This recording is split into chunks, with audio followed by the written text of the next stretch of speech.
जय जगन्नाथ।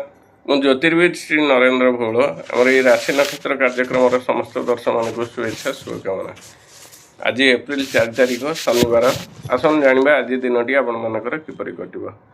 मेष राशि, वृष राशि, मिथुन राशि, कन्या राशि, तुला राशि, धनु राशि, मकर राशि यही राशि मानी आज दिन मंगलमय हो, कार्य सिद्धि हो, जतरे सफल हे, परिवार सुख शांति बजाय रत्रु आज परास्त हे, वाणिज्य वृद्धि, धन लाभ, बंधु मिलन, कार्यक्षेत्र प्रशंसित हे। आज आप 100% परिश्रम कर 70% फल पाइबे।